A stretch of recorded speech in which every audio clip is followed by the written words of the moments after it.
here's part of my strategy, weird as it is.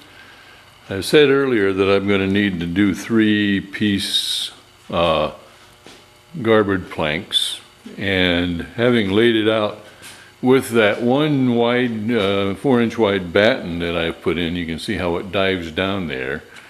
And where you see the skinny batten here, which is just basically a piece of door trim, I've clamped it here at the location where the shear batten shows that the garboard plank should end up on the stem if it's at the location I've identified here on the frame one. And I've just so you understand, I've taken as a reference point, there's a joint, a butt joint here on the frame, and it's in the same location on both of the frame ones, and I'm using that to go up from there to the shear, the garboard shear, which is going to be right where this plank is resting here.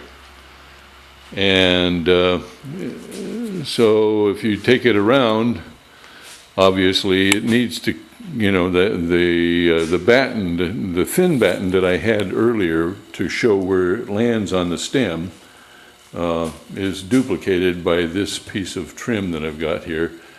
And if you follow the bottom line of that piece of trim, it joins in here where the original skinny batten, or the shear batten, showed it should go.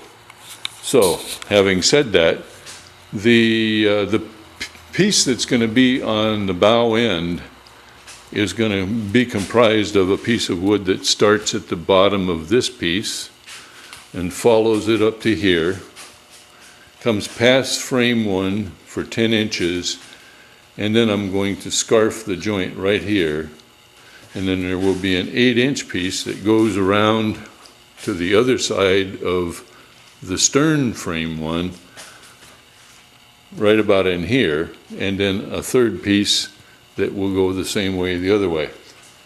So I've identified generally the angle that the batten, or that scarf joint should take,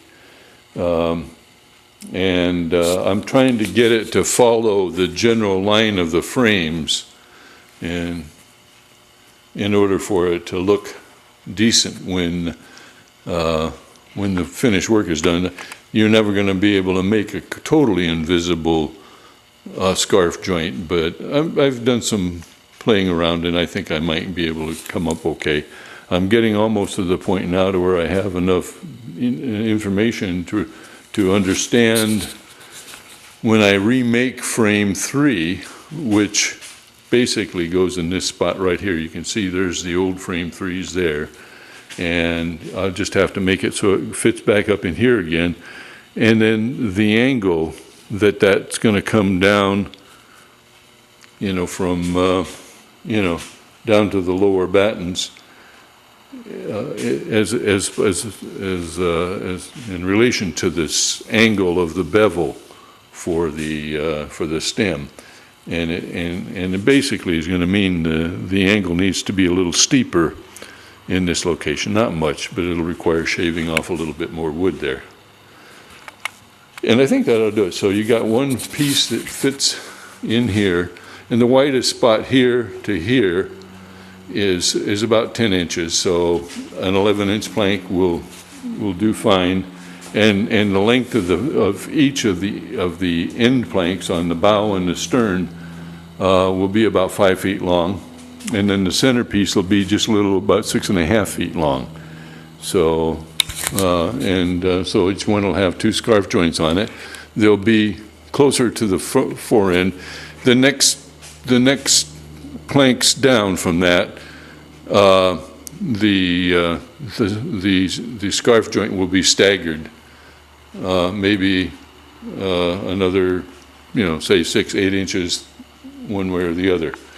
So, but hopefully that's the only, I might need to do a scarf joint on the shear plank somewhere, but I'll deal with that later.